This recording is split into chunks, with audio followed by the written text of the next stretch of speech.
জায়গার অভাবে শরীয়তপুর জেলা শহরের এই মূল সড়কটি সম্প্রসারণ করতে পারছে না সড়ক ও জনপথ বিভাগ।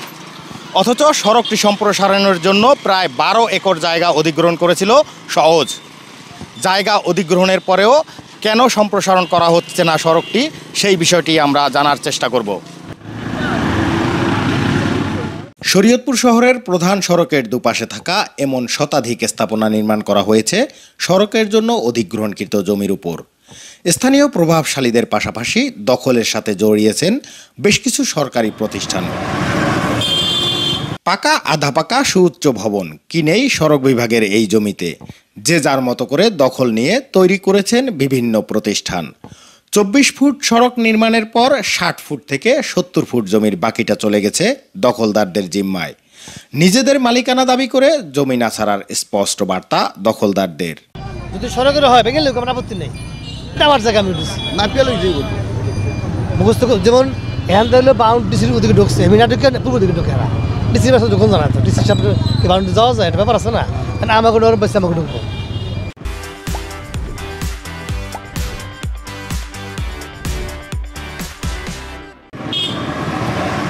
অভিযোগ আছে বিদ্যুৎ বিভাগ, জেলা কমান্ডারের কার্যালয়, শরীয়তপুর পৌরসভার মতো সরকারি প্রতিষ্ঠানগুলো সড়কের জায়গা দখল করে দিব্যি গড়ে তুলেছেন বিভিন্ন স্থাপনা।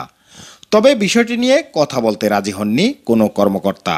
বছরের পর বছর ধরে দখলে থাকা এসব জমি উদ্ধারে আইন কি বলছে?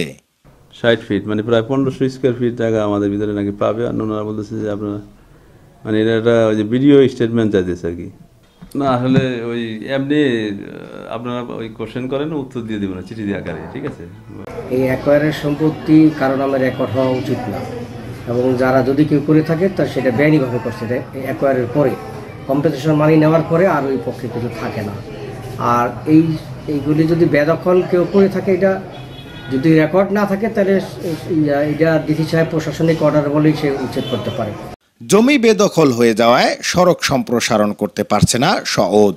সরু সড়কে চলতে গিয়ে জেলা শহরের রাজগঞ্জ মোড়, চৌরঙ্গি, হাসপাতাল চত্বর, কোর্ট চত্বর এলাকা সহ বিভিন্ন স্থানে যানজট এখন শহরবাসীর নিত্যসঙ্গী।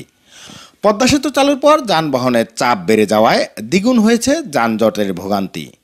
বেহাত জমি উদ্ধার করে দ্রুত সময়ের মধ্যে সড়ক সম্প্রসারণের দাবি স্থানীয়দের। এই অধিগ্রহণকৃত জায়গা বিভিন্ন রাজনৈতিক ব্যক্তি, ব্যবসায়ী বা বিভিন্ন শ্রেণীর মানুষ বিভিন্নভাবে দখল করেছে। যে সড়ক ও জনপথ বিভাগ অবৈধ দখলদারদের একটি তালিকা প্রস্তুত করেছে। স্থানীয় যারা প্রশাসনে রয়েছেন, যারা ভূমি নিয়ে কাজ করেন, সড়ক বিভাগের সাথে তারা সমন্বয় করে এই দখলদারদের উচ্ছেদ করে জায়গাটি ফাঁকা করলে শহরের যানজট নিরসন হবে। সাধারণ এই যে দেখেন, এই যে গাড়িটা দাঁড়ায় রয়েছে, এখানে একটু জাম হইলে একটার সাথে একটা বাড়ি খাইতেছে। অবৈধভাবে দোকান পাট স্থাপন করে ভোগ দখল করে আছে। এদের জন্য মূলত জনসাধারণ ভোগান্তিতে পড়ছে, যেমন বিশেষ করে রাস্তায় জ্যাম তৈরি হচ্ছে এবং বিভিন্ন দুর্ঘটনা ঘটছে। তাই আমরা চাই সড়ক ও জনপথ যাতে তাদের নিজ সড়কটি অবৈধ স্থাপনাগুলো উচ্ছেদ করে দখলে নেয়, এবং দখলে নিতে পারলে এই সড়কটা প্রশস্ত হবে।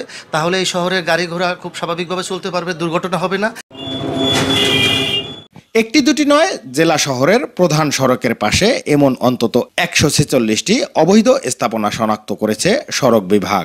দখলদারদের নোটিশ দিয়েও সমাধান পাচ্ছে না তারা।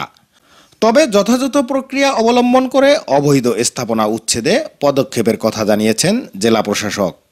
আমরা কিছু অবৈধ স্থাপনা রয়েছে এরকম কিছু পক্ষকে আমরা নোটিশ দিয়েছি তারা এখান থেকে অপসারণের জন্য।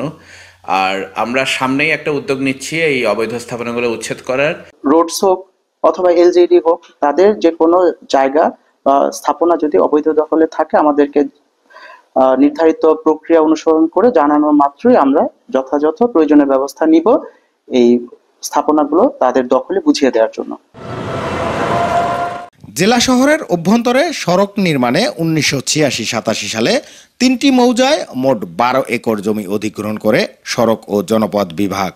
জেলা প্রশাসক ও সড়ক বিভাগের কাছে দখলদারদের সুনির্দিষ্ট তালিকা থাকার পরেও কেন উচ্ছেদ করা যাচ্ছে না এসব দখলদারদের, সেই প্রশ্ন এখন শরীয়তপুরবাসীর।